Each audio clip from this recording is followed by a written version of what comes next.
Bueno, hoy les seguimos dando continuidad a las mesas de arte. Hoy le toca a la mesa 2 del grupo B del AC2, que es Arte, Feminismos y Procesos de Agenciamiento. Y van a presentar Marta Labarthe con el título La conformación de la feminidad en la corte francesa en el siglo XVIII a través de los retratos. Regina Lancaster con la curaduría como ejercicio de representación en la gestión de las diferencias. Y Miranda Pérez con la creación de significados en las prácticas devocionales de la narcocultura, el caso de Jesús Malpete. Y vamos a mantener ese mismo orden, comienza Marta, luego Regina y finalmente Miranda. Tienen 10 minutos y las van a comentar Grace El Soto, y le pedí a Eric, para vincularnos con los estudiantes de posgrado, que comentara los trabajos de Regina y Marta, teniendo en cuenta, bueno, que trabaja justamente estudios de género y arte también. Entonces, le doy la palabra a Marta para que comience. Bueno, buenas tardes. Voy a compartir mi pantalla. ¿Se escucha bien? Sí, te escuchamos, Marta. Ok, Hola, Mapa.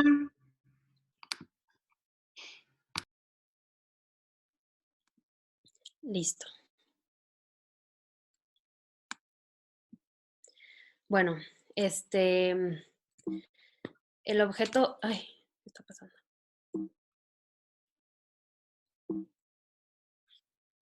Ok. Bueno, el objeto de mi investigación es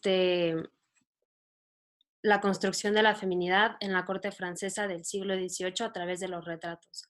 Yo quise retomar los retratos como eh, pensando en esta idea del arte como uno de los regímenes de representación, que son una herramienta por la cual se producen y se fijan significados. En este caso, yo retomo estos dos retratos como, bueno, dos retratos que representan a la mujer y lo femenino como parte de esta producción de significados y parte de la producción de la identidad.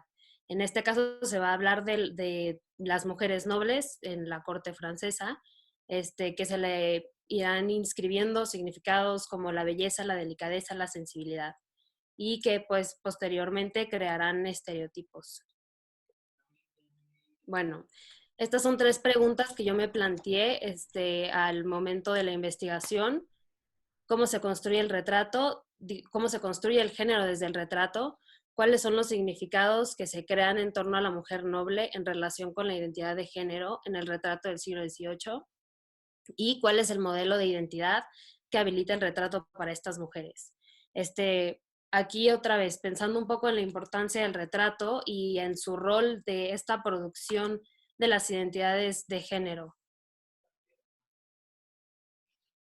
Estos son los dos retratos que yo tomé como base de esta investigación y nada más como para, bueno, el primer retrato es de Madame Pompadour y el segundo es, bueno, una mujer que no sabemos quién es, solamente como para presentarlos un poco. Pertenecen al rococó, este movimiento que sabemos muy bien que ha sido feminizado un poco por la historia del arte. Y pues bueno, solamente como para pensar en estos dos retratos a lo largo de esta investigación, como parte de, bueno, más bien como la herramienta, como una herramienta de la producción de género, que el género, al ser performativo, requiere de acciones o de rituales, como, y yo en este caso retomo el maquillaje y el toilette como uno de esos rituales de performatividad en esta producción de la feminidad. Género, retrato y representación. Estas son tres categorías que yo retomo a lo largo de esta investigación y que pienso que es importante un poco dejarlas claras. Para la categoría de representación, yo retomé a Roger Chartier, tomando la representación como esta que implica este lenguaje simbólico, que es una construcción que se da, bueno, más bien una construcción de la sociedad y que es adoptado y naturalizado produciendo estereotipos. Y por otro lado, también, bueno, es un poco en la misma línea, los significados que adquiere una realidad concreta a través de un discurso visual, oral y o escrito. Y bueno, por esto me pareció importante retomar estos dos retratos y más adelante una cita de una obra literaria como parte de... Por otro lado, retomé Género de Judith Butler. El género para Butler es una construcción cultural.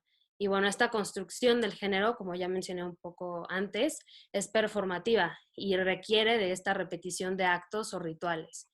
Entonces, al ser performativa, es como una actuación cultural de cierta manera. Bueno, también tiene que ver con los significados inscritos sobre los cuerpos a partir de esta ley cultural y también cómo esos significados, bueno, más bien cómo los cuerpos son significados y cómo son leídos esos cuerpos. Y por último, yo retomé el retrato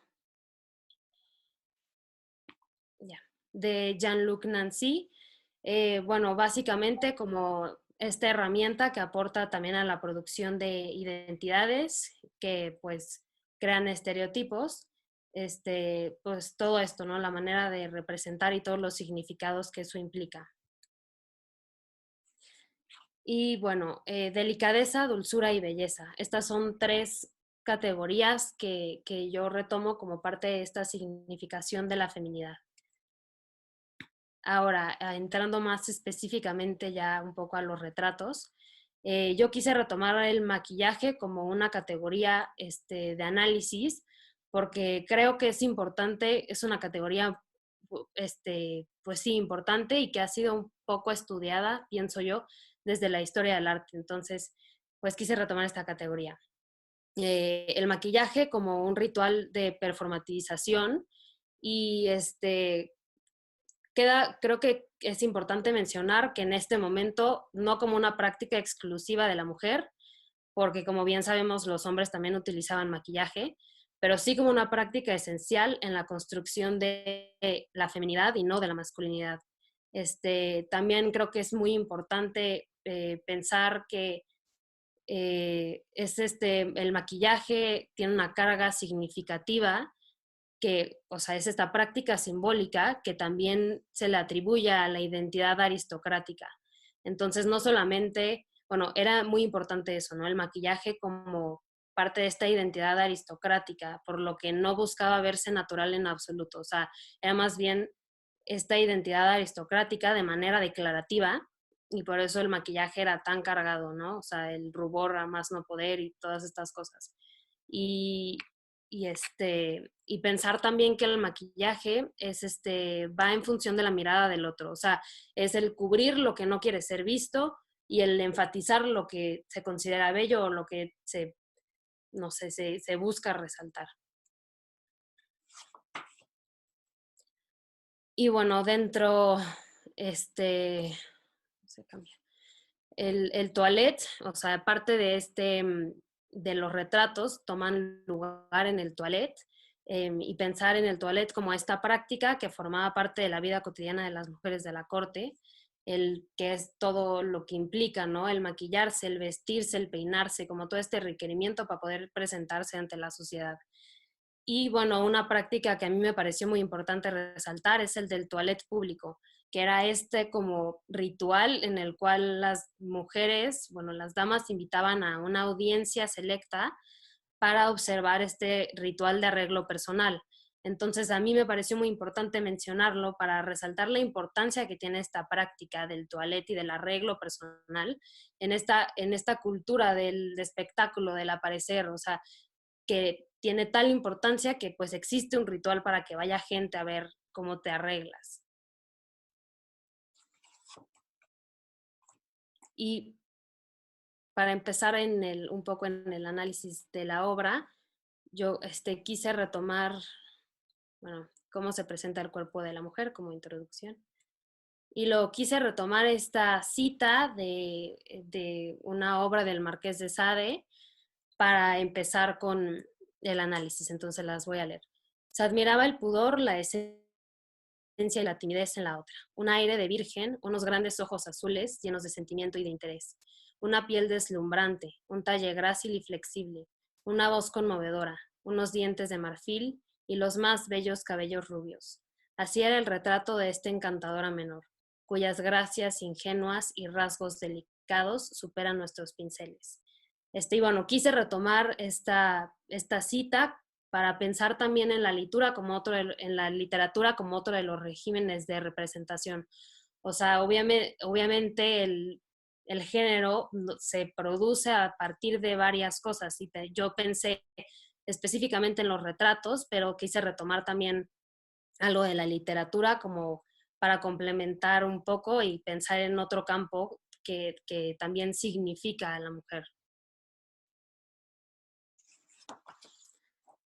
Y ya pasando a los retratos, que no se cambia, pero bueno. Este es el retrato de Madame Pompadour, que bien sabemos que era la amante de Luis XV. En este retrato yo quisiera destacar pues la delicadeza con la que ella es mostrada, ¿no? O sea, su vestuario, los encajes, los listones, esta piel de porcelana que era parte del ideal de belleza en ese momento, la piel de porcelana, las mejillas rosas, esas mejillas rosas que manifiestan juventud, que también son uno de los mandatos de la feminidad, ¿no? Esa juventud eterna como parte de un requerimiento del ser mujer. Otro de los ideales de belleza es bueno, estos ojos enormes, los labios color coral y todo lo que la rodea a ella, que son el medio que le permiten estos actos corporales que producen el género, que son, por ejemplo, el rubor, la brocha que ella soporta, la polvera, las flores, los listones, todo lo que la rodea a ella, los moños, el espejo, el estar sentada frente al espejo, ella arreglándose, todo lo que la rodea, que son estos medios que permiten el performar su género y que construyen su feminidad. Y aquí quise poner unos detalles de la obra que pienso que son importantes como parte de como ideal de mujer, bueno, su rostro y parte de las flores que decoran su cabello. Y aquí me gustaría introducir otro de los detalles del retrato que yo consideré muy importante, que es la mirada masculina. ¿No? Si ven en la tercera imagen, Madame Pompadour porta un brazalete en el que se ve el retrato de Luis XV y pues bueno, para pensar en la mirada masculina en esta conformación de la identidad. Para esto quisiera retomar ya el segundo retrato para pensar sobre todo en la mirada masculina, pero nada más en general, el espacio, pensar que el lugar de emplazamiento se repite, el ritual performativo se repite, el toilette, el maquillaje, todo esto se repite. Y otra vez la mirada masculina se repite en este retrato. Esta mirada que, aquí voy a poner un detalle de los dos retratos, esta mirada masculina que vela y garantiza la performatividad del género y que ejerce cierto poder sobre la mujer y que impone estas normas para la mujer en la forma de vivir su feminidad, ¿no? Y pues otra vez pensar un poco en la construcción a partir de la mirada del otro. Y pues ya nada más a manera de conclusión, la importancia del retrato en la producción del género y pensando en el retrato como una herramienta que también fija determinados significados sobre el cuerpo y que pues esto llega a ser muy importante porque al fijar estos significados llegan a crearse estereotipos que pues muchas veces van a perdurar hasta nuestros días. Y pues obviamente el retrato y la manera en que se muestra todo el cuarto, el toilette, el maquillaje y también el maquillaje asociado a este mandato de juventud y de belleza y como de este ideal de la mujer, que pues igual va a perdurar durante mucho tiempo. Y, y pues nada más pensar el maquillaje como una categoría de análisis que puede ser explotada y ya, pues el maquillaje como un ritual que performativiza el género y produce significados sobre el cuerpo femenino. Y eso es todo.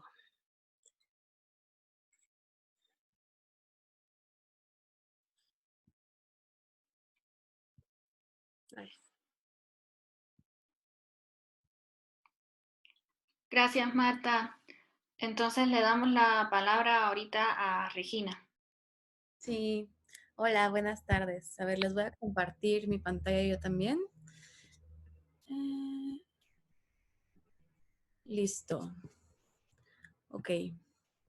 Pues bueno, hola, soy Regina. El día de hoy les voy a contar a grandes rasgos lo que he estado haciendo en mi investigación sobre la curaduría como un ejercicio de representación y la gestión de las diferencias y poniendo un enfoque especial en la propuesta curatorial que tiene el Brooklyn Museum. Ok. Yo parto del siguiente punto. Para mí, y lo que me interesa como cuestionar es este relato de la historia del arte como una disciplina sumamente monóloga, ¿no? Que parte como de un discurso específico que privilegia a una sola voz, y esa es la voz del genio creador, entre comillas, que solo pertenece la categoría al hombre blanco heterosexual y macho, ¿no? Entonces es una visión como, me parece bastante elitista y un poco como segregante. Entonces, pues eso es lo que quiero revisar yo. Igual, o sea, a través de estos, de esta visión de la historia del arte, se privilegia una voz, pero también se callan otras. Y entonces, o sea, las mujeres, por ejemplo, o sea, los grupos pues segregados, los grupos diferentes, no solo las mujeres, pero, o sea, yo voy a hacer un enfoque específico en ellas, pues se han visto más como un objeto del arte y no como un sujeto, ¿no? Y entonces yo quiero ahondar en que desde la propia historia del arte, desde hace como 60 años, se ha estado revisitando este relato y historiográficamente a través de varias como, o acompañado de varias herramientas que son, o yo veo que ayudan a la disciplina, que son el feminismo, los estudios culturales, la cultura visual y los estudios de género. O sea, estas son las herramientas de las que se ha valido la historia del arte como para cuestionar este relato totalitario. Y entonces yo quiero, y mi objeto de investigación son las potencialidades que tiene la curaduría como ejercicio de representación en la gestión de las diferencias. Y bueno, mi pregunta aquí es cómo representar en su totalidad y cómo es que la curaduría puede incidir en este proceso. Y justo yo busco contestar esta pregunta a través de la propuesta curatorial del Brooklyn Museum, que tiene el Centro Elizabeth A. Sackler para Arte Feminista, que es el primero en su tipo. Entonces, bueno, ¿por qué el Brooklyn Museum? Tiene este proyecto de arte feminista que se conformó en 2007 y es el primero en su tipo, o sea, realmente constituye parte de las exposiciones permanentes del museo y me parece como un paso muy importante para poder estar hablando como de estas diferencias en un sentido más amplio. Lo que hace el Brooklyn Museum es buscar nuevos enfoques para relatar historias a través de políticas multiculturales. O sea, realmente busca una apertura global a feminismos con S y contar historias que tal vez no tienen amplificación, ¿no? Y justo la actual directora del museo, Anne Pasternak, establece la misión del Brooklyn Museum como mirar afuera, mirar a la sociedad que ellos representan y realmente representarla, ¿no? Porque pues creo que muchas veces se dejan a varios grupos afuera y es el enfoque que tiene el museo y que me parece tan importante rescatar. Bueno, mis objetivos. Mis objetivos son explorar desde la propuesta curatorial del Brooklyn Museum las posibilidades de habilitar otras posiciones discursivas que amplifiquen y activen el diálogo con respecto a las propias diferencias desde la propia y correcta identificación de los grupos segregados, la diferencia. Y a través de eso, cuestionar e impugnar el relato de la historia del arte. ¿Cuáles son mis ejes? Bueno, yo me utilicé dos definiciones bastante importantes para mi investigación. Una fue ahondar en qué es la diferencia. Me valí de las definiciones que utilizan Rita Segato y los Komarov. Y yo encontré básicamente que la diferencia son marcas que caen y pesan sobre un cuerpo y son impuestas a través de un sistema de jerarquías. Y entonces, pues sí, o sea, realmente son estas jerarquías, puede ser el Estado-Nación, puede ser pues los museos, los que realmente establecen como estas categorías en los cuerpos. Y bueno, y entonces yo estoy pensando la curaduría justo como este ejercicio de pensamiento crítico que nos acerca al mundo de imágenes y textos que nos rodean. Y también este puede servir como un agente que atenta contra las formas convencionales del análisis visual. Y bueno, entonces, pues ya, porque el Brooklyn Museum, yo me valí de 3 exposiciones como para sustentar mi punto. La exposición inaugural del centro, que es Global Feminisms, la exposición actual, que se llama Out of Place, y The Dinner Party de Judy Chicago, que es como el eje central de todo el centro, ¿no? Entonces, Global Feminisms fue muy, muy importante en su tiempo porque justo fue una exposición bastante visionaria, no recuenta la historia del arte del pasado, sino se centra en el presente, ¿no? Entonces le da este espacio a mujeres artistas que siguen vivas y que pues realmente queremos incluir ya de lleno en la disciplina de la historia del arte, y justo utiliza sus diferencias como la fortaleza de esta exposición.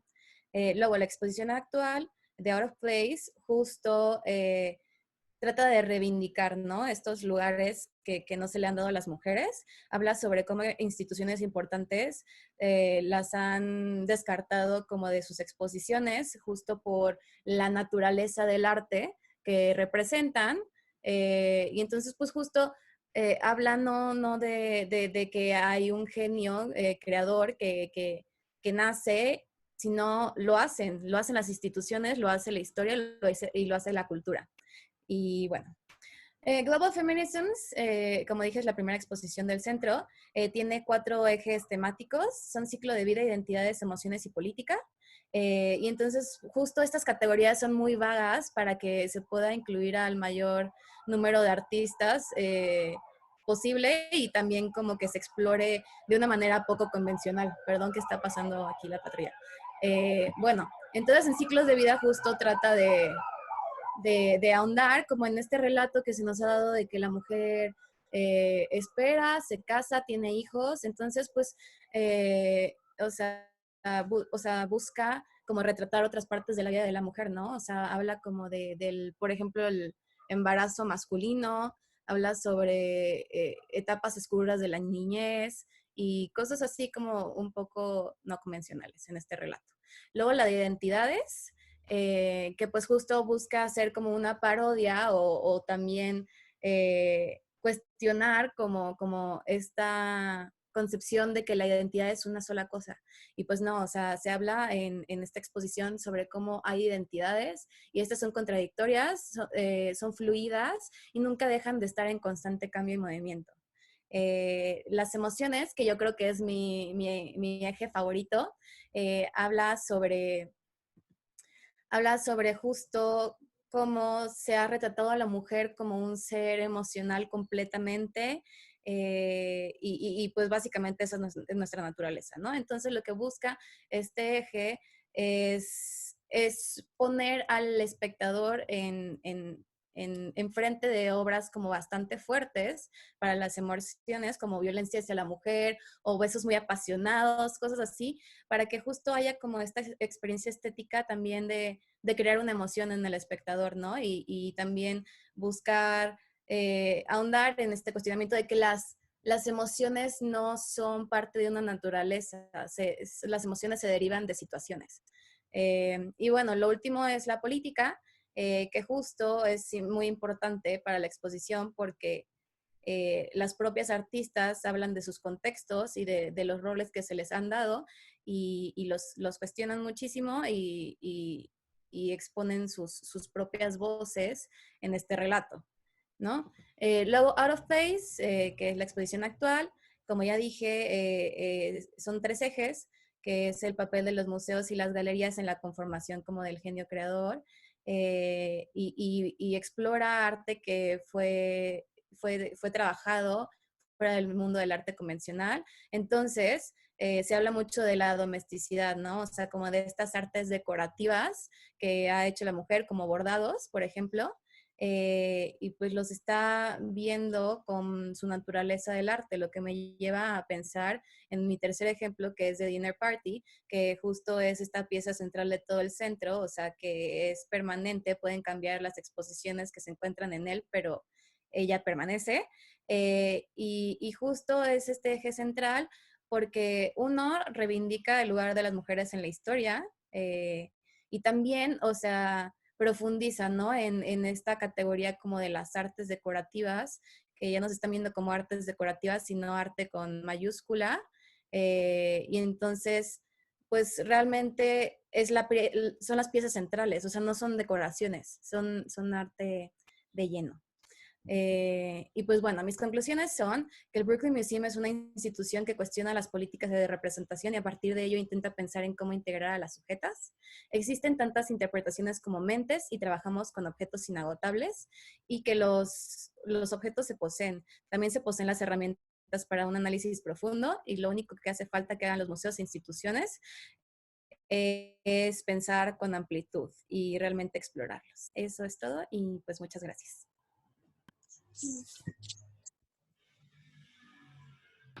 Gracias, Regina. De nada. Bravo. Gracias. Seguimos con Miranda. Sí, les comparto mi pantalla.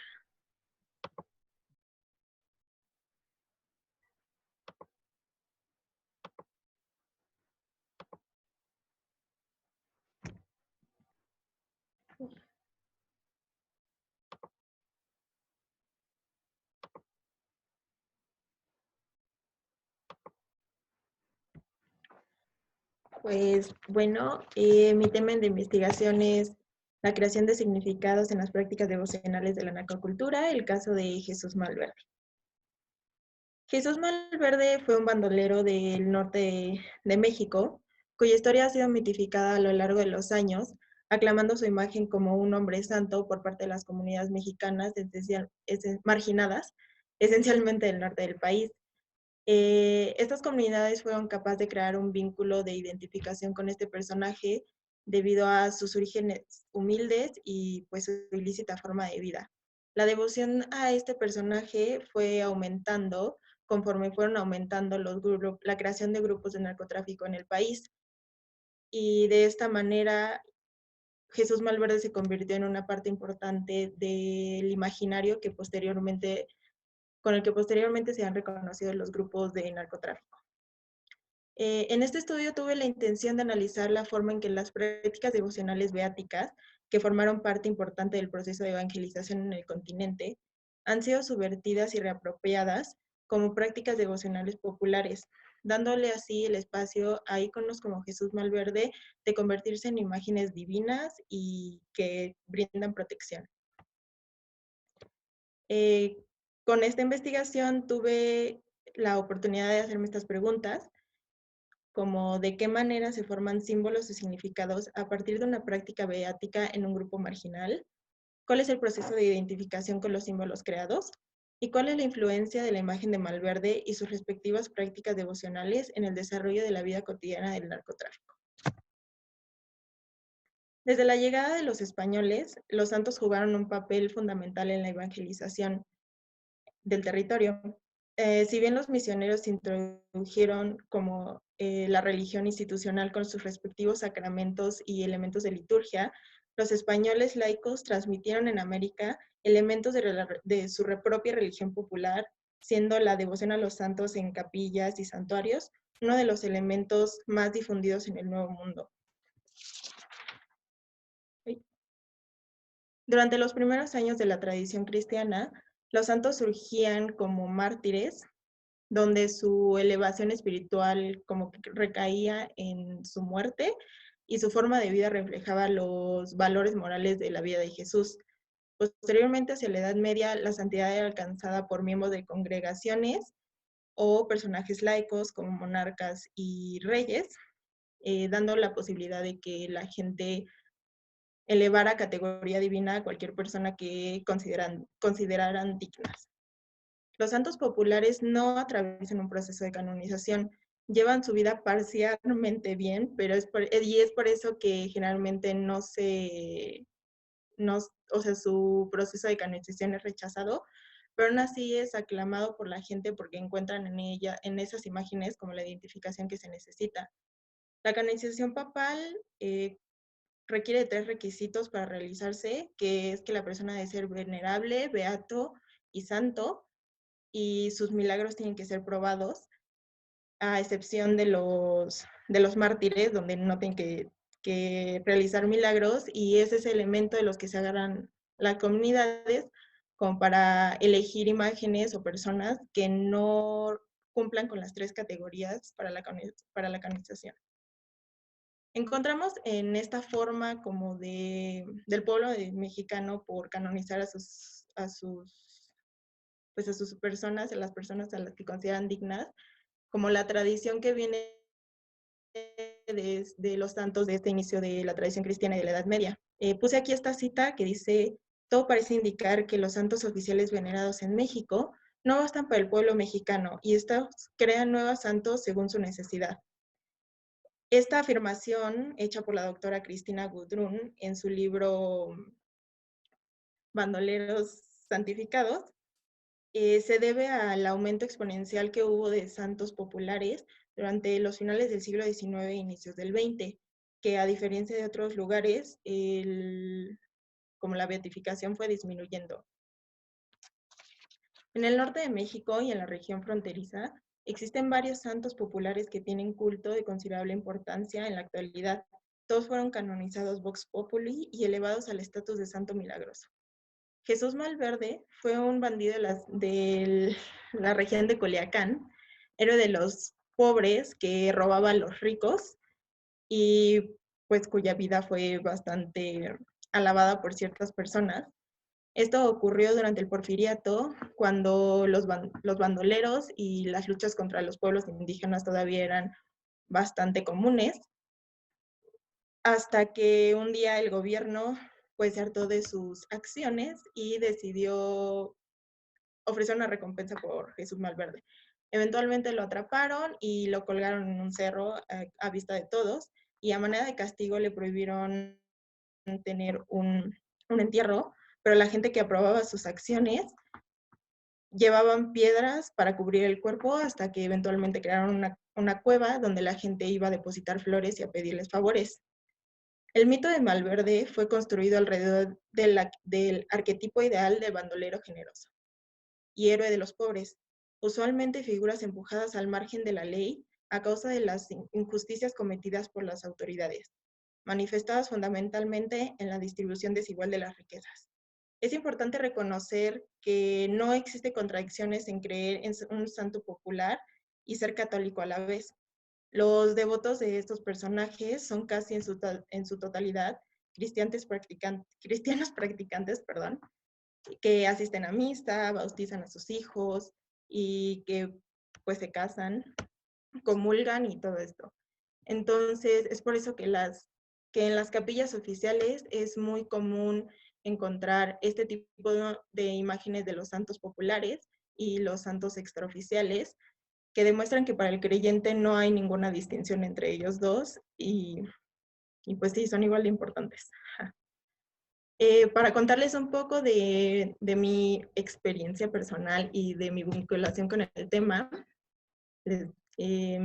bueno, sí les voy a contar un poco de mi historia. La familia de mi mamá creció en un pueblo de tierra caliente en Michoacán, donde el principal oficio es la agricultura y la migración es completamente habitual porque las oportunidades y la calidad de vida es muy difícil de encontrar. se escuchan muy a menudo historias de violencia familiar, de género y últimamente de grupos de narcotraficantes que ingresaron debido pues, al aumento del interés en el territorio. Al vivir cerca de montañas y de lugares naturalmente escondidos, la relación con estos grupos y su influencia en la población empezó a aumentar. Mi mamá pudo salir de este ambiente de violencia y como un poco de marginación, pero era muy recurrente que fuéramos nosotros a visitar a los familiares que tenía ahí o a las ferias y todo esto, pero durante un tiempo de 3 o 4 años,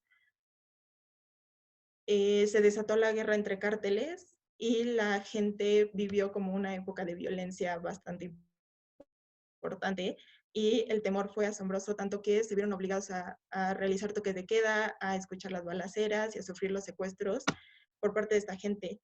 No obstante, a mí me impresionó que la gente parecía entender por qué estos grupos de narcotraficantes realizaban sus actos de violencia, y más si habían familias que tenían familiares en el narcotráfico, o esposos o amigos que se incluían en en esta vida.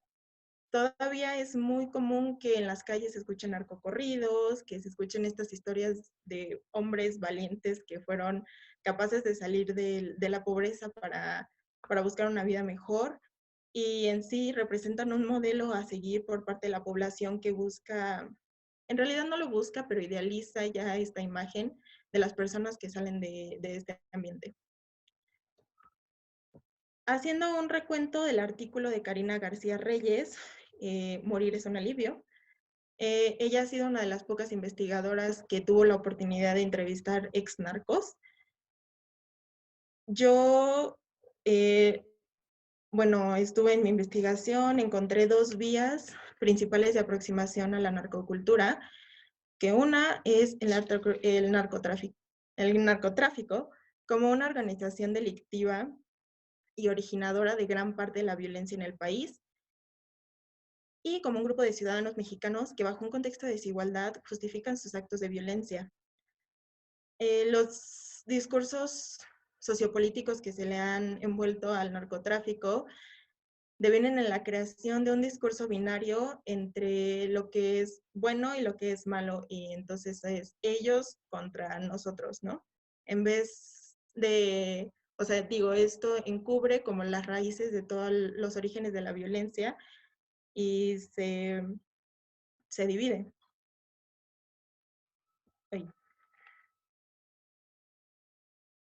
En este artículo que leí de Karina García Reyes, ella expone cómo los participantes no se ven a sí mismos como víctimas, pero tampoco como monstruos.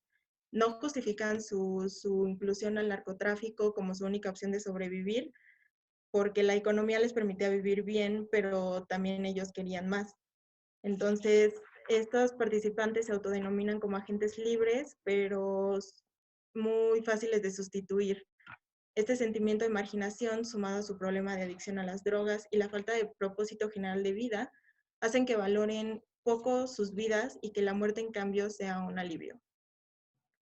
El poco valor por la vida y los constantes riesgos a los que se someten replantea una visión de la realidad. La posibilidad de una muerte instantánea es casi segura. Las creencias religiosas juegan aquí un papel bastante importante, porque al sentir sus vidas amenazadas, encuentran en las imágenes religiosas con las que crecieron y con las que se educaron una protección. En el discurso del narcotraficante se asume que la gente pobre no tiene un futuro y por lo tanto no tiene nada que perder. La pobreza se naturaliza, se entiende como una condición inevitable. Esta es una cita del artículo que leí que me pareció bastante fuerte, que dice: cuando ves tantos de tus compañeros morir en peleas, de una sobredosis, balaceos por la policía, tú piensas que también es tu futuro.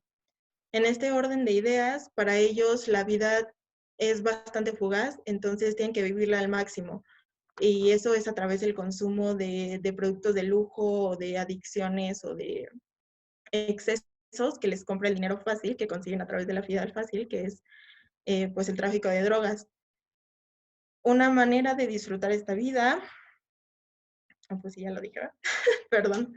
La difusión mediática de la vida de los narcotraficantes, sus acciones, su lenguaje, su vestuario, y todo esto ha provocado un masivo interés repentino por esta cultura y posteriormente un gran consumo de la misma. A partir de las historias y versiones disponibles sobre el narcotráfico, se ha construido un cierto conocimiento popular sobre el cual el resto de la sociedad ha ido construyendo y adoptando imágenes, escenarios y versiones populares ampliadas sobre la producción, la distribución y el consumo de drogas. La narcocultura es un fenómeno que expresa el carácter del narcotráfico y su imaginario colectivo en este sentido es es posible la interpretación de una interpretación, que es justo el caso de Jesús Malverde, porque como que la creación de esta imagen ha sido la propia interpretación que ellos les han dado a lo que son las imágenes divinas y cómo influyen en sus vidas. Sí. La narcoestética reúne elementos simbólicos que dan pauta para la interpretación y significación de lo que significa el mundo del tráfico de drogas. No es un mal gusto, es simplemente otra estética común entre las comunidades desposeídas que se asoman a la modernidad y solo han encontrado en el dinero la posibilidad de existir en el mundo. La creación de esta estética, una narcoestética, en su lenguaje, en sus objetos religiosos, la ropa o la música, son elementos que permiten ver a esta comunidad como parte de una sociedad cotidiana que legitimiza sus actos de violencia, pero al fin de cuentas, pues son prácticas que evidencian lo que ellos ven como su cultura o como el carácter de su cultura. Uno de los objetos que pues es más reconocido es Jesús Malverde. Yo basé mi análisis en estas figuras de él que se utilizan para altares que hace la gente, caseros. En él se encuentra muy común en un trono, rodeado de dinero, con bolsas de dinero en las manos, con fajos de billetes en las manos, a sus pies hay monedas de oro, y en el caso de la imagen de la derecha está como pegada la imagen de la marihuana a su asiento. La representación del santo puede variar respecto a los altares caseros o los bustos que utilicen, pero el dinero es una constante que demuestra el interés de sus seguidores por esta vida fácil a través del tráfico de drogas. La imagen de este bandolero no solo otorga un sentimiento de protección en una vida de riesgo, sino que proporciona una ideología que venera a un hombre que justifica sus acciones por un bien mayor. Bueno, estas fueron mis conclusiones, que el discurso del narco con el tiempo se ha visualizado como una oportunidad de vida donde se destaca la elevada ponderación del consumo, la exaltación del poder y la impunidad, y el elogio al estilo de una vida llena de opulencia y derroche de los grupos de narcotráfico. El análisis de los contextos sociales explican cómo el crimen y la ilegalidad pueden justificarse y considerarse legítimas ante la indolencia de las estructuras sociales y la necesidad de sobrevivir en entornos dominados por el consumo y la exclusión social. Y la devoción al Malverde surgió de una reinterpretación de las imágenes religiosas que ofrecen significado de legitimación y seguridad a los miembros de la cultura del narcotráfico. Gracias.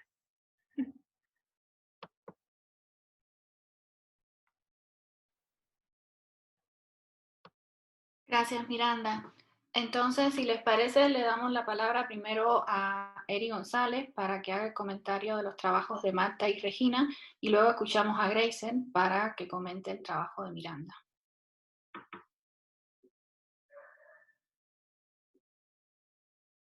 Ya, tengo el audio activado, ¿se escucha? Sí, se escucha. Bueno, muy buenas tardes y sobre todo también en principio agradecerle por la invitación, sobre todo porque eso está sujeto a la confianza de que puedo aportar algo, ¿no?, en la discusión acerca de los trabajos. Y por supuesto esa es la idea, ¿no?, corresponder de esta manera, y eso también explica un poco la tesitura de los comentarios que voy a hacer para las dos estudiantes que ahora están presentándonos sus resultados investigativos. ¿sabes? Precisamente eso, a veces uno se mimetiza mucho con lo que escribe, con lo que estudia, con lo que lee, y de repente empieza a perder de vista un conjunto de cosas y resulta que a veces están ahí mismo. O sea, es básicamente un poco lo que voy a hacer es poner en juego una dinámica esta de mostrar, ¿no? Lo que no se sabe que se sabe. O sea, hay cosas que están ahí ya en los textos, pero que de alguna manera o les falta algo de integración o pudieran derivarse en otro tipo de análisis. Y es un no significa que no vaya también a manifestar los aspectos positivos que se identifican tanto en estos escritos que tuvo la oportunidad de leer como en las presentaciones que hemos visto hoy. Y obviamente estos comentarios están también encaminados a transformarse o también a dar determinadas sugerencias, quizás para futuras investigaciones o para una posible expansión que hemos tenido la oportunidad de presenciar. En el caso de los dos trabajos que me correspondía analizar, quería hablar en primera instancia, celebrar o sea, el valor de los temas, ¿no? Me parece que son, por supuesto, como investigaciones al fin, con un grado de compromiso perceptible, no solo están encaminadas a destilar sentido de los objetos de investigación seleccionados, sino también sobre esa base sostener posturas políticas y éticas. Eso me dio mucho agrado encontrarlo en estos trabajos que evalué. Voy a, o sea, por una cuestión no solo de tiempo, sino también de organización, voy a comenzar comentando el trabajo de Marta y luego pues me proyectaré sobre el de Regina, ¿no? En el caso del trabajo de Marta, que como identificamos, pues estaba centrado en esta cuestión del retrato, la representación femenina, la cuestión del maquillaje y la mirada masculina.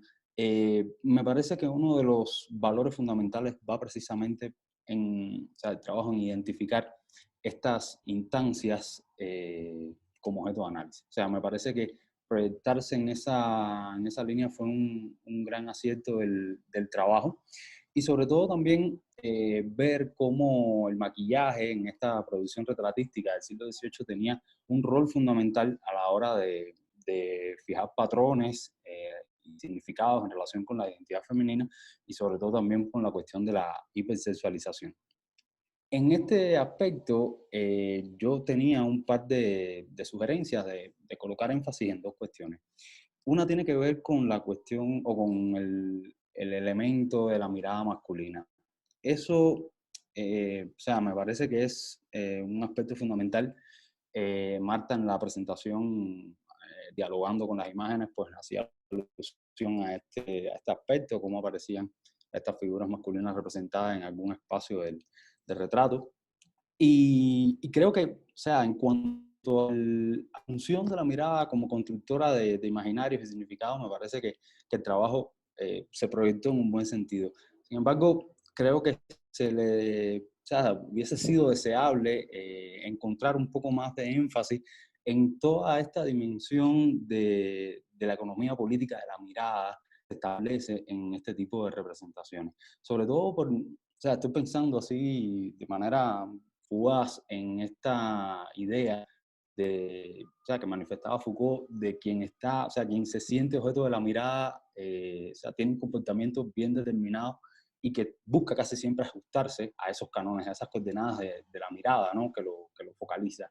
Y esto me parece que debió haberse trabajado con mucha más fuerza en el trabajo, sobre todo por sus intenciones y sobre todo por la proyección declarada que se manifiesta en, digamos, la estructuración metodológica que se presenta en la introducción.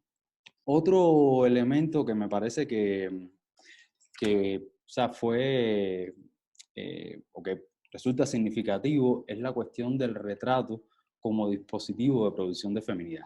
Y aquí hay algunos aspectos que quisiera también un poco desbrozar, porque quizás habría que darle más consistencia en el tratamiento que se le da al objeto de investigación. Por supuesto, esta noción de feminidad que se reitera pertinentemente a lo largo del trabajo, por supuesto que está relacionada no solo con la producción de significados, sino también con la producción de jerarquías y de, o sea, relaciones de poder. Y creo que está, o sea, bien determinada la cuestión de determinar estos elementos de feminidad como atributos simbólicos referidos a una sustancia, ¿no? Que es la mujer como tal. Creo que se maneja bien esta idea de, o sea, de la feminidad como, o sea, o de la feminidad como elemento que subsume atributos, y que estos atributos están, por supuesto, relacionados con la construcción de género y con estas relaciones de poder, que de alguna manera están soportadas por esa otredad negada y también por la sexualidad como este marcador que de alguna manera se proyecta sobre el cuerpo y hace que ahí se identifiquen estas diferencias.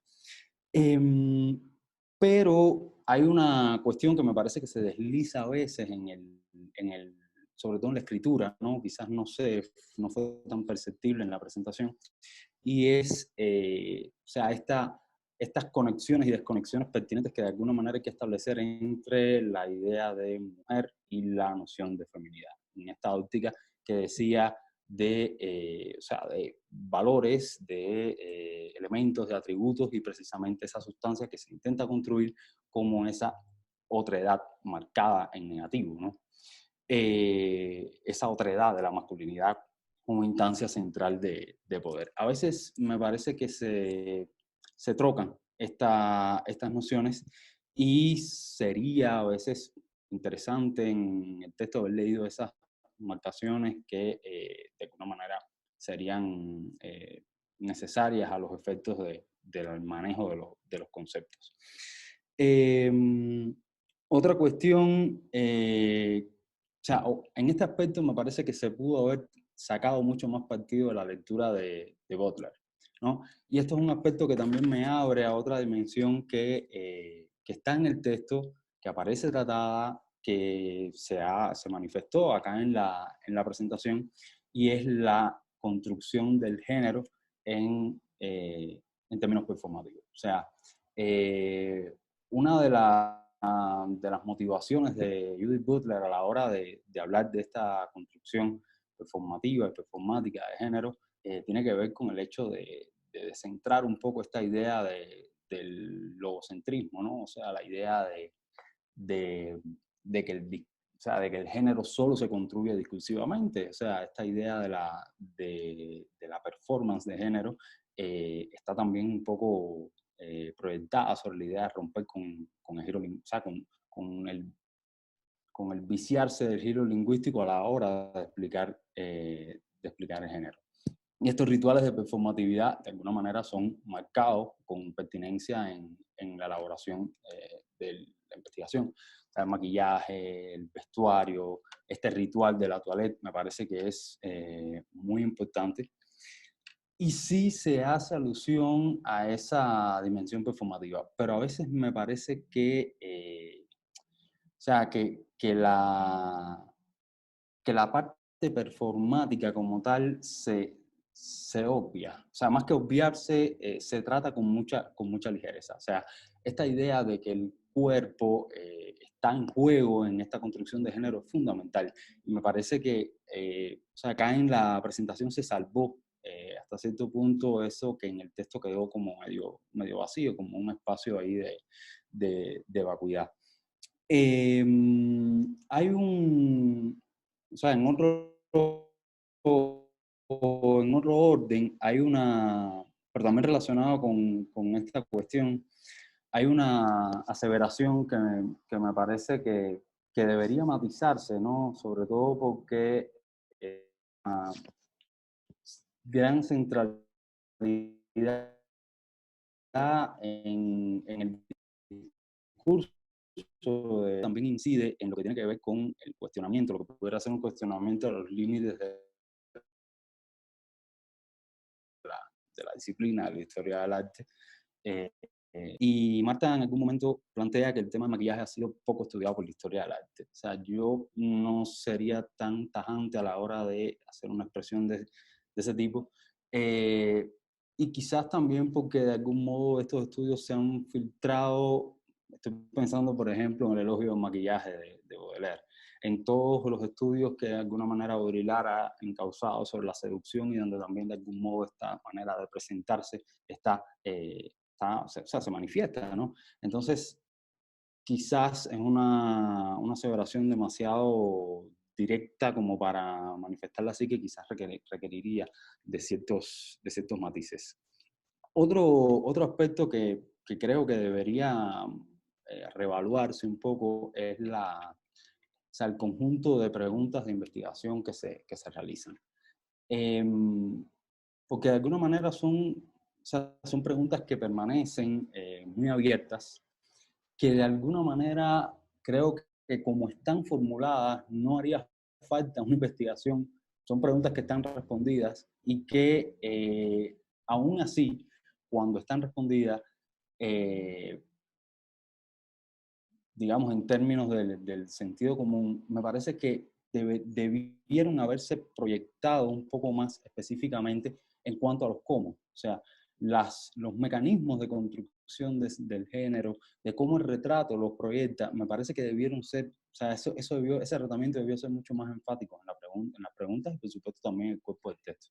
Y obviamente esto haría que, o sea, que sobre los objetivos también hubiese que volver, ¿no?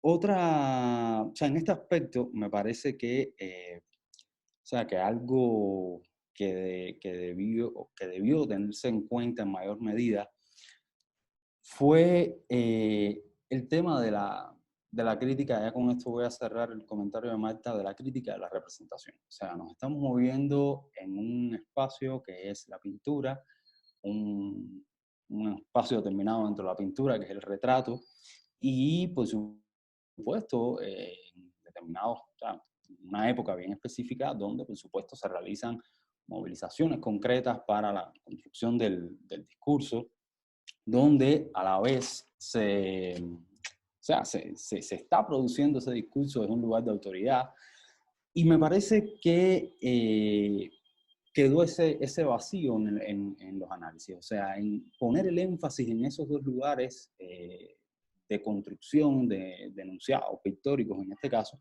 que tienen como elemento fundamental que están atravesados por la cuestión del género. O sea, cómo ahí se va generando un discurso que se va engranando con prácticas, que se va engranando con instituciones y que obviamente ahí se están poniendo a circular un conjunto de significados que son citados, iterados performativamente en la construcción del género. O sea, en este sentido, me parece que también debió ser un foco el hecho de considerar el espacio de circulación de estos retratos. O sea, estos retratos, o sea, primero no se retrataba a todo el mundo, y por otra parte tampoco es que circulasen en ámbitos abiertos, ¿no? O sea, estaban destinados a la aristocracia.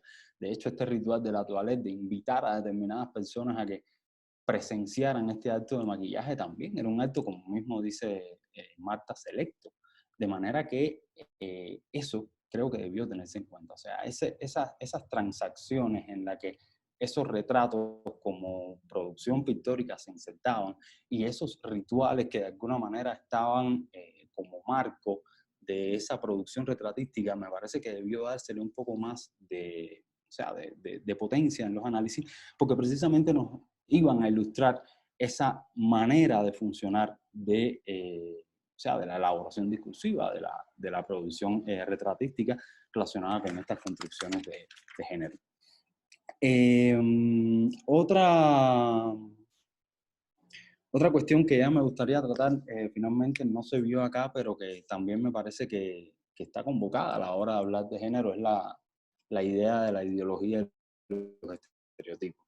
Eso es un aspecto que en el texto está ubicado ya hacia el final, Y hay una aseveración que también me resultó un poco paradójica porque no es muy complicado verla desde otro ángulo y un poco parece que también debió verse esa relación dialéctica, ¿no? En esa relación que se establece y tiene que ver con, o sea, con la idea de que los estereotipos se vuelven parte de la ideología. O sea, la pregunta que yo me hacía era si la ideología no consiste en gran medida también en la construcción de estereotipos. O sea, al ser precisamente una amazón discursiva que está naturalizando, que está pretendiendo naturalizar un conjunto de representaciones, que está dando un mundo de que es así y que no va a ser, bueno, pues precisamente ahí también se están poniendo en juego estereotipos y ahí como que se da una relación hasta cierto punto lineal entre, o sea, entre una cosa y la otra, obviándose un poco ese movimiento dialéctico que puede darse. O sea, eso vuelvo a lo que decía ahorita, ¿no? Como quiera que estamos hablando de un espacio de representación, me parece que quizás donde debió insertarse más es juego de tráfico de significados y de ideas y de cómo estas ideas de alguna manera están articulaciones de poder. Me parece que debió haberse hecho más énfasis en este espacio de circulación de los retratos. O sea, no solo es la mirada masculina que construye un ideal femenino, sino también a qué miradas se está ofreciendo este retrato. Y obviamente me parece que en ese cruce entre el discurso de las instituciones y entre las prácticas que de alguna manera se están interceptando en todo ese entramado, pues ya ver esta producción retratística específica, ahí me parece que le hubiera dado otra dimensión, en el que no solo estuviéramos trabajando con la obra de arte como producción de significado, sino también como un objeto social que está generando un conjunto de transacciones y donde se están también poniendo en juego articulaciones de poder. Entonces me parece que en términos generales esto era, o sea, lo que debía de algún modo marcarse en el trabajo, que ya, o sea, repito, o sea, no estoy tratando de venir desde afuera a decir lo que la investigación pudo haber sido. Estas cosas están en la investigación. O sea, lo que de alguna manera redirigir la mirada y potenciarlas un poco más me parece que hubiera sido productivo en pos de darle un mayor relieve a este objeto de estudio tan o sea, importante, como decía, por lo que está en juego, ¿no? Desde el punto de vista político, desde el punto de vista ético. O sea, hay una conexión histórica ahí que marcaba, que es el hecho de que todos esos estereotipos, todas esas construcciones discursivas, todas esas prácticas que de alguna manera se entraman ahí, llegan hasta hoy. Entonces, o sea, no es una cuestión inocente ni ociosa proyectarse investigativamente sobre esto. Entonces, esto era lo que tenía un poco en relación con Marta. No sé si ahora en la dinámica toca alguna pregunta o algo así, o ya puedo pasar Sí, directo ¿quieres puedes pasar hablar del directo a caso de Regina? Sí. Ok. Bueno, en el caso de Regina, bueno, ya vimos cómo, o sea, su trabajo estaba vinculado, o sea, también con esta cuestión del género, quizás de otro lugar y quizás ya en una especie de acercamiento a, digamos, a una ontología del presente, ¿no? A lo que Foucault no llamaría así, y que está también relacionada con estos dispositivos de visualidad y de cómo, de algún modo, el género y las relaciones de poder están en juego aquí también. En este sentido, me gustaría o sea, elogiar esa selección del objeto de estudio. O sea, me pareció muy pertinente, sobre todo a los efectos de identificar a la curaduría como una institución de visualidad. O sea, no es solamente como una selección de obras, o sea, agarro 4 obras y trato de ponerlas ahí por fuerza discursiva, de alguna manera, alguna relación van a tener, porque o sea, tampoco es que sea algo excesivamente complicado tejer ese tipo de trama, ¿no?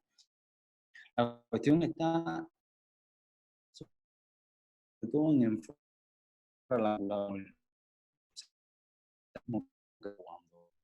o sea, la conexión, ¿me escuchan? ¿Me escuchan? Sí, un poco corto. ¿Ya? Sí, ¿Ya? ya. Ya. ¿Ya? ¿Ahora sí? Ah, bueno. Entonces, decía que, o sea, que la curaduría es la que termina hoy las obras, o sea, hace que existan como obra. Básicamente, o sea, son una parte sustancial en la existencia del arte hoy día, ¿no? Y eso, por supuesto, me parece que poner el dedo ahí y sobre todo verlo en esta interseccionalidad con la historia del arte y el papel que dentro de ella está jugando hoy la curaduría, me parece que es uno de los grandes aciertos del trabajo.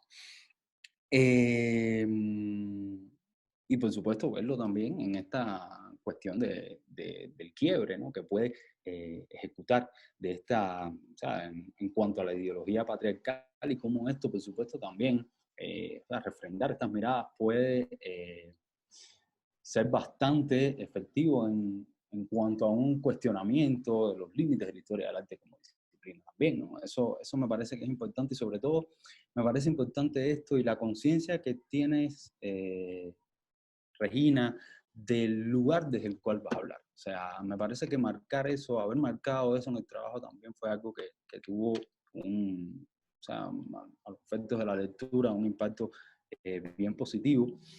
Pues, o sea, te hace consciente, o sea, te da un mayor relieve de qué es lo que estás diciendo, cómo lo vas a decir y para qué, sobre todo, ¿no? A mí me parece que creo que ha sido también una de las cosas en las que a nivel personal he crecido, ¿no? O sea, ¿para qué vas a hacer una investigación? Eso me parece que es algo fundamental. Si no eres consciente de eso, casi que te estás perdiendo la mitad de la investigación. Y arribar a ese nivel de conciencia me parece que es algo fundamental, sobre todo en los primeros aspectos, ¿no? Y cómo esto, ¿no? Redunda en la construcción de un punto de vista con el que constantemente quien te lee va a estar dialogando, poniendo a dialogar, ¿no? O sea, tus statements, tus declaraciones, tus articulaciones de pensamiento, tus articulaciones conceptuales, tus análisis siempre se van a estar contrastando con eso y me parece que haberlo marcado y haber sido consecuente con eso a lo largo del texto fue también positivo. Bueno, hablaba de eso, ¿no? De la curaduría como, o sea, como eje o sea, como articulada con este sistema de representaciones a partir del cual se gestiona la diferencia, cómo ese volteo que de alguna manera en este espacio que tú estás identificando se lleva a cabo, me parece que es importante también y que quizás marcar o sea, los cómo, o sea, las operaciones, debió haber ocupado un mayor espacio en el texto. O sea, esa dimensión de analizar cómo, de buscar estos mecanismos a partir de los cuales están poniéndose en marcha este fenómeno que identificamos, me parece que debió haberse potenciado un poco más. Sobre todo porque, como decía, hay cosas que están en el texto y que a veces como que se pierden de vista. O sea, haber identificado a la curaduría como un marco de legibilidad forzaba un poco a eso. O sea, esa construcción de ese marco de legibilidad de las obras y de esta perspectiva que se está refrendando, me parece que debió haberse como que tratado un poco más microscópicamente para mayor relieve del trabajo. O sea, me refiero sobre todo a la construcción del relato a nivel de museografía, ¿no? Ver cómo eso se fue tejiendo en el caso de las dos posiciones seleccionadas, que se nota que conoces bien, pero creo que extrañé un poco en la lectura ese tipo de proyección, ese tipo de análisis. O sea, me estoy refiriendo a que no solo se trata de ser conscientes y de refrendar la idea de que se está generando. Se fue de nuevo la conexión. ¿Me escucho? Ah, ya. No es que me saco el... Ya. O sea, no solo se trata de ser consciente de que se está llevando a cabo esta maniobra, ¿no? Sino de ver las gramáticas de las cuales se está efectuando este tipo de volteo tan necesario, ¿no? Y qué bien, ¿no? O sea, qué bien identificar este tipo de cuestiones, pero ya digo, ¿no? Me parece que haber penetrado un poco más en los mecanismos de puesta en circulación del discurso, de articulación de las narrativas, pudo haberse potenciado muchísimo y así el trabajo hubiera alcanzado un nivel muchísimo mayor. De todas formas, felicitarlas a ambas por el esfuerzo. Un aspecto que se me quedaba. Quería mencionarlo al principio porque fue algo que identifiqué al principio, pero bueno, lo dejé para el final por una cuestión de la lógica del discurso, ¿no? Me chocó al principio de la lectura, pensé que había sido un error de dedo cuando leí el trabajo, la idea de la historia del arte como una disciplina monóloga. O sea, monologar es el verbo de hablar, una especie de soliloquio, pero el sustantivo que me parece que debió haber estado ahí es monológico, ¿no? O monológica, no monóloga. Eso fue un aspecto ahí que saltó, pero bueno, en términos generales no estamos juzgando aquí la cuestión de la redacción. Los trabajos, por supuesto, se asumieron como una guía, era la idea, centrarse en la presentación de hoy era el objetivo fundamental, pero bueno, no quería dejar eso porque también estaba en la presentación que nos mostraste.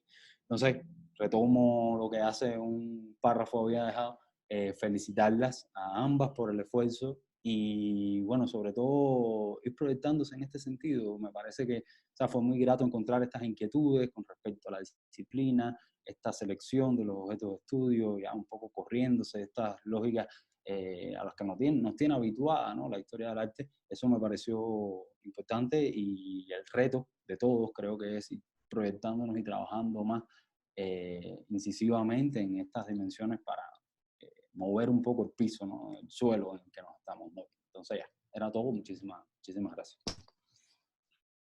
Muchas gracias. Sí, Gracias a muchas ti, gracias. Eri. Perdón. Que creo que siempre es muy gratificador recibir comentarios de alguien ya más experimentado. Creo que puede ser, bueno, pues como que es justo amplificar lo que tú ya estás haciendo, ¿no? Entonces, muchas gracias. No, gracias a ustedes y eso, ¿no? Que sigan ahí. Esto es una carrera larga, sin final y de resistencia, así que adelante. Muchas gracias, Eri. Le damos la palabra entonces a Grace. Hola, chicas, ¿me escuchan? Sí. Bueno, chicas y chicos, muchísimas gracias, Ana, nuevamente, a todo el grupo, a la doctora Luisa por la invitación para comentar el trabajo, en este caso, de Miranda. Y gracias a Miranda particularmente por dejarme ser su lectora. En este punto creo que a mí me pasó lo que le pasó a la doctora Sarabás, que vi las imágenes tuyas y ahora tengo como dobles cosas, ¿no?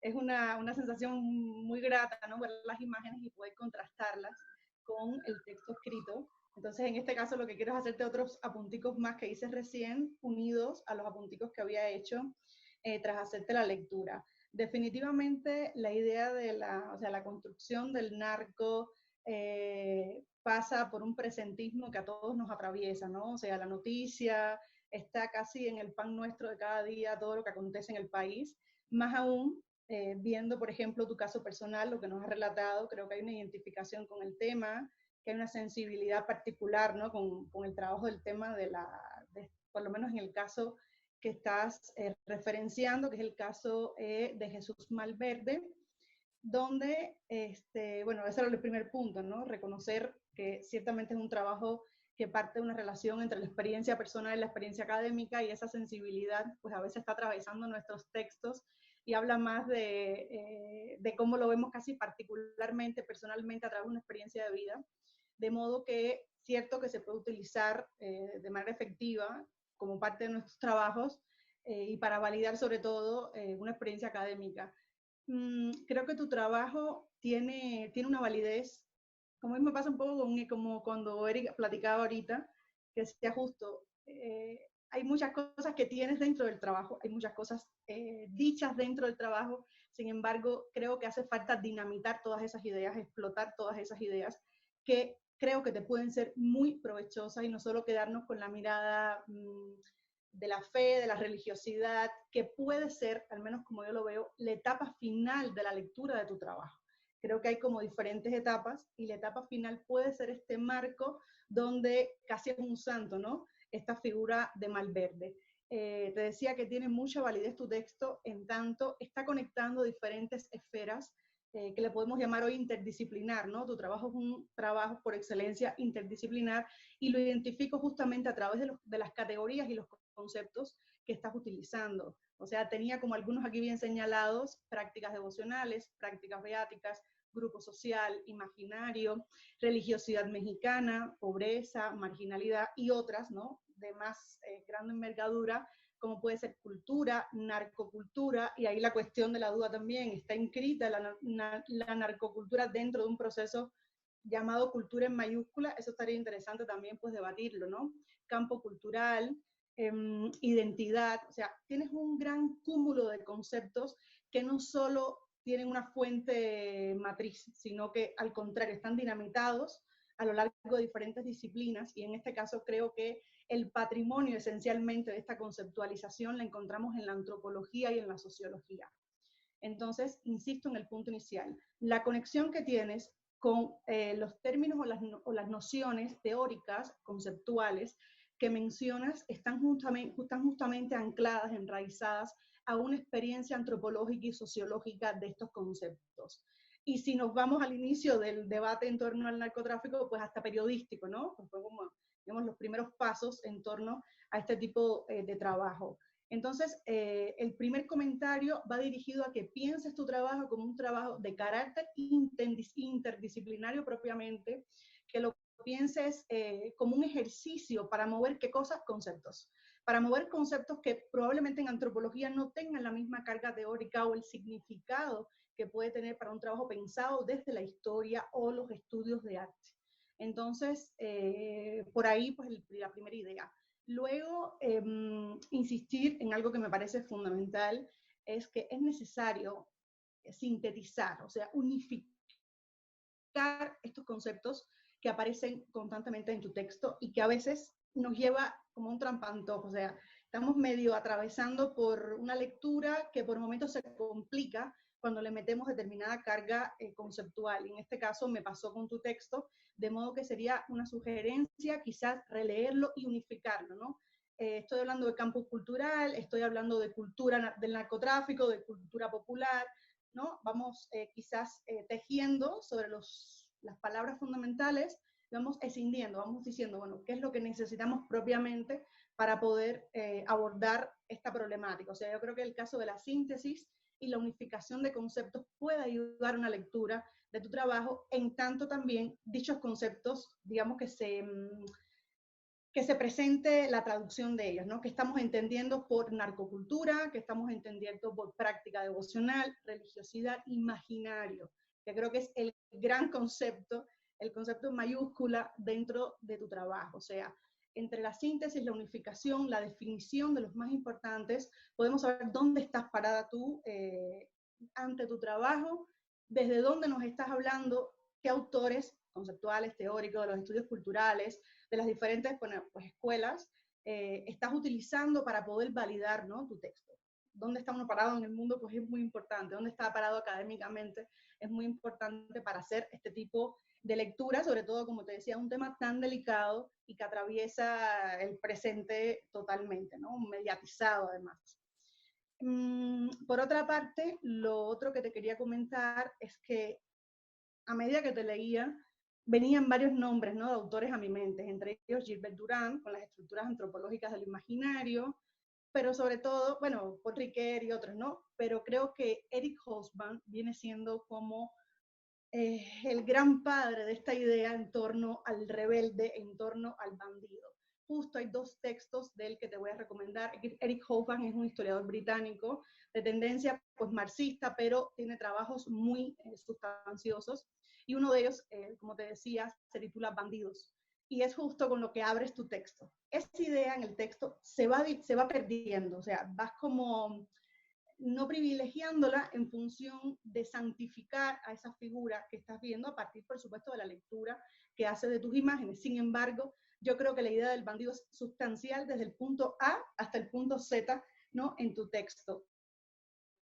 Quizás la lectura de Eric Hobsbawm, tanto con Los rebeldes primitivos, el estudio, digamos, la forma de los movimientos sociales en el siglo XIX y en el siglo XX, así también el texto de Bandidos te puede, pues, ayudar quizás a compensar la posible ausencia explicativa que encuentro cuando justo el bandido puede ser la contrapartida del santo, ¿no? El bandido quizás deviene en santo y yo creo que no, que es como una especie de alianza donde la santificación y la devoción pues llega al final de un ciclo de vida, porque tenemos que tener en cuenta que son personas, no parte de una comunidad, que tienen una experiencia social muy particular, que también eso me hubiera gustado verlo en el trabajo, un poco contextualizar estas figuras para ubicarnos en tiempo y espacio, ¿no? Y partiendo de ahí entonces hacer luego la lectura más actualizada o artística, estética, iconográfica de este fenómeno.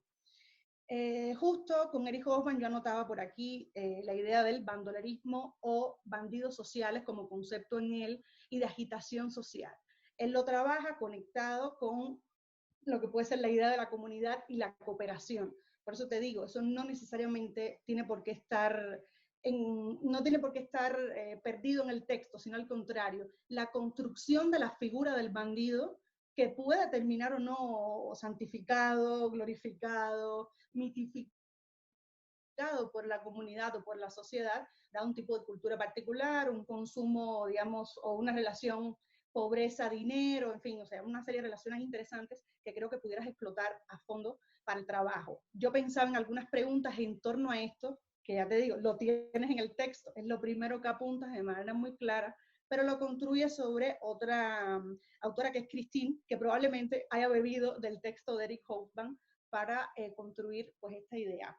Yo un poco pensaba, bueno, la figura del narco, y planteaba la pregunta, ¿un revolucionario, un rebelde, un reformista, un santo o un héroe? O sea, héroe creo que es la otra idea, el otro término, el otro concepto con el que yo me quedo de tu lectura, ¿no? ¿Por qué verlo como un santo o una figura adorada solamente? ¿Por qué quedarnos en ese plano que para mí es el plano final, ¿no? Es el plano último en el que constantemente, por supuesto, es el plano más evidente, ¿no? Es la idea. Es el plano más evidente porque, bueno, podemos encontrar las estampitas, todas estas esculturas, santuarios, las adoraciones a las tumbas de manera muy clara. Sin embargo, creo que el ejercicio del historiador está, pues, ser más acucioso. ¿Cómo vamos de ser un bandido que roba al rico, ¿no?, y le da al pobre, a terminar siendo casi un santo, un semidios para esta gente, en determinadas comunidades y en determinados espacios? Eso también es muy importante apuntarlo, cómo esto está reducido quizás a una zona específica, y cuando hacemos un trazado desde el siglo XVI, un siglo complejísimo en religiosidad, o sea, religiosamente hablando, creo que por ahí se nos puede perder un poco el material. Por eso te digo, mi consejo, mi primer gran, digamos, el primer gran aporte personal, ya tú lo lees, como más te acomode al texto, es valorar la posibilidad de este individuo, ya no en su última faceta como santo, sino también como una persona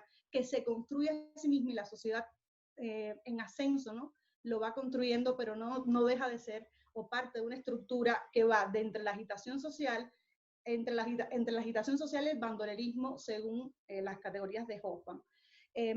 Se trata principalmente de un referente religioso en la construcción del ídolo, o sea, preguntarnos sobre la posibilidad de lo obvio nos ayuda a pensar quizás fuera y a complejizar más la idea del ídolo santificado, ¿no? Puede tratarse de un héroe cultural, de un héroe popular, de un héroe comunitario. La relación héroe-santo creo que la puedes empezar a manejar de modo que no quede tan fracturado el inicio de la lectura en torno al bandolero, y al final como la idea, pues, aunque terminas con la estética, ¿no?, del narco, creo que la idea que más predomina en tu texto y sobre la que ciertamente has investigado, ese es otro punto muy válido, el recorrido, como historiadores que somos, tenemos que ir atrás y a mirar de dónde sale este fenómeno. Sin embargo, ya te digo, no creo que tu texto tiene otras muchas aristas por las cuales, pues, trazar preguntas infinitas. te mencionaba, ¿no? Robert Danton, Eric Hobsbawm, Carlos Ginzburg, y todos estos personajes, todas estas figuras que te comento, son parte de un gran bloque de estudios de la cultura, de estudios culturales, si se quiere, y creo que desde ahí está planteado tu trabajo. Creo que desde ahí también tiene un nacimiento en los estudios de arte, en la historia del arte importante, quizás darte una revisada a estos autores, a estas escuelas, a estas vertientes, puedan ayudarte a complejizar más el texto y al mismo tiempo a sintetizarlo. En la medida que lo complejizas, pues centrarte muy bien en estas cuestiones.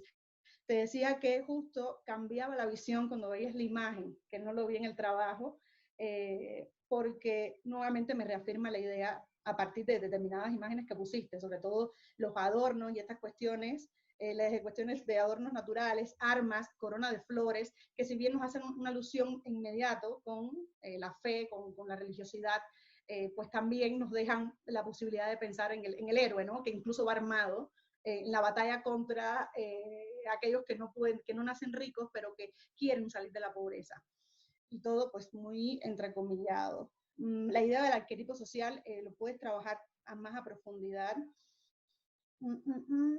Déjame ver qué otra cosa había anotado aquí mientras tú me hablabas. Y nada, una lectura de la imagen fundamentalmente desde una experiencia comunitaria, menos enfoque religioso y más antropológico, ¿no? Creo que insisto con este punto porque me parece que es muy rico. La posibilidad de conectar el arte con la antropología y con la sociología está ya dada en tu trabajo. Solo que deberías encontrar como los cimientos que la justifiquen más, ¿no? Habrán prácticas de campo. Creo que la antropología, sobre todo en México, tiene bastante trabajo, está abocada bastante a este tipo de preguntas y por ahí puedes nutrir mucho más el texto. Hasta el final, bueno, ponía algunas ideas que me parecían muy importantes, que las tienes en el texto y que creo que no se te pueden perder en él. Creo que son como las ideas objeto, las ideas objetivo dentro de tu trabajo. Uno, un estudio iconográfico del actar, como mismo lo pones tú. El actar aquí viene a ser pues un espacio para deconstruir a partir de tu lectura, en la medida que también la idea, que la extraigo, todo esto son extracciones de tu trabajo, la adaptación de la imagen en ese tránsito del héroe al santo también es muy importante. O sea, lo que no podemos perder es la imagen en la pasión histórica o en la pasión antropológica, en la pasión sociológica o en la pasión personal, ¿no? O en las experiencias personales. Creo que aquí hay que enfatizar en esto, en la posibilidad del icono, del análisis del icono, en el espacio donde se representa, en el lugar donde se representa, en el contexto en el que se representa, y bueno, evidentemente ir reconociendo esa adaptación. O sea, creo que has dado en el punto a reconocer que es un proceso que va de un punto al otro, en definitiva, y que se sigue hoy construyendo. O sea, que tienes muchas posibilidades de lectura, desde el periodismo, la antropología, el arte, los estudios culturales, la historia. Tienes como un gran abanico de posibilidades, lo que nos ayuda, por supuesto, pero al mismo tiempo, en cierta medida, pues nos complejizan los conceptos. Por eso, si enfatizas en centralizar los conceptos, en sintetizarlos, en extraer los más importantes, plantearte el punto desde donde quieres hablar y sobre todo incluir la posibilidad de hacer una lectura con estos autores desde lo cultural, pues quizás te pueda traer un riquísimo trabajo de investigación al cierre. Mucho ojo con las citas, debes incluirlas todas con todas las referencias, porque tal vez tienes consultados todos estos textos que te estoy diciendo y me dices, pues ya yo lo tengo, ¿no? Pero eso no aparece reflejado en el texto. Entonces, eso como investigadores en formación no nos puede faltar con vista al futuro. Aquí yo tengo las notas hechas, así que si quieres con gusto, tengo los textos también que te los puedo compartir sin problema ninguno. Entonces, pues un placer haberte leído. Muchas gracias, Ana. Gracias a ti, Grace. Y a ella, a los dos, por los comentarios. No sé si las chicas quieren decir algo. Miranda, Regina, Marta. Pues yo muchas gracias por leerme y darte el tiempo de comentarme. Pues como a veces como que me conflictó un poco porque yo sentía que si le metía todas estas líneas, no sé si iba a volver un revolver mi trabajo. pero, pero sí me gusta esta idea de que conceptualizar justo los conceptos que estoy utilizando. Tienes razón, yo no lo hago, pero pues gracias, yo tomo en cuenta mucho. Sí te agradecería que me mandaras pues las lecturas que me dijiste, los autores, estaría muy padre porque tienes razón, la verdad, lo del héroe y construirlo como este periodo o esta línea de tiempo donde se va construyendo de héroe hasta llegar hasta el santo está bastante interesante. Eh, pues No, gracias, yo. al contrario, un Tomar en placer aquí para lo que necesites. Si no pierdas de vista que tienes mucha carga de términos que no están definidos y a veces complejizan la lectura. En definitiva, yo creo que hay que hacer el proceso a la inversa, simplificar, encontrar el lugar específico, lo que queremos exactamente trabajar y no dejar de contar con estos historiadores, estudiosos culturales que han sido como el cimiento para analizar este tipo de problemáticas. O sea, ellos nos facilitan la vida, así que en ellos tenemos los soportes para que sea pues más fácil la lectura, más coherente. Muchas gracias. Gracias, Grace. Bueno, no sé si Luisa, Zika, quieran comentar algo. Lau, Mariana, las chicas que también han estado acompañando a sus compañeras. Muchas gracias, Anaeli. Yo sí quisiera decir nada más un par de cosas. Primero es agradecerles a todos por estar aquí, por hacer el esfuerzo tanto en la investigación como en sus presentaciones. En otros espacios lo he dicho porque merece ser repetido. Este tiempo de clausura, ¿no? Este tiempo de contingencia, pues ha sacado lo mejor de nosotros. Ha sido un periodo de muchas crisis personales y mundiales, pero estas presentaciones, estas investigaciones que nos han presentado gran calidad académica con la que cuentan. Así es que celebro mucho estas mesas, celebro mucho sus investigaciones. Gracias por comunicarnos, gracias por platicarnos sus puntos de vista sobre estos temas. Y por supuesto, no puedo dejar de lado todo el esfuerzo de la maestra Anaeli Ibarra. Muchísimas gracias, porque evidentemente trabajar en bajo este contexto, pues es muy complicado, ¿no? Si de por sí el trabajo de investigación resulta complicado en cualquier contexto social con cercanía social, pues bajo estas circunstancias es muy difícil. Así es que, Anaeli, muchísimas felicidades, muchísimas gracias por organizar este curso a la distancia.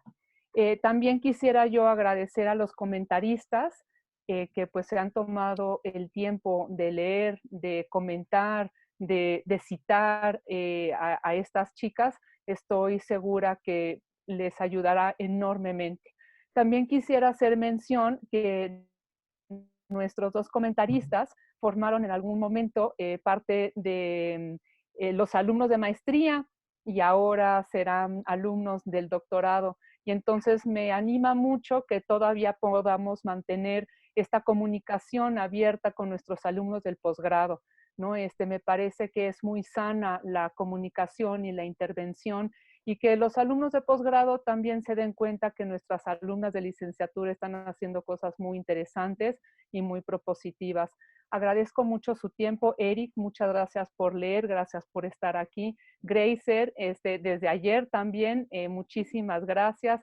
Estos comentarios estoy segura les ayudarán mucho a nuestras alumnas. Y pues nada, muchísimas gracias por permitirme también estar aquí con ustedes. Muchas gracias, doctora. Un placer. Gracias. Gracias, Luisa. No, y gracias también al departamento porque en realidad han estado como muy pendientes de todo el proceso durante estas 6 semanas y también o sea, por no dejar de lado la posibilidad de tener las mesas, aunque sea a la distancia, ¿no? Y que las alumnas puedan presentar lo que estuvieron trabajando durante todo el semestre.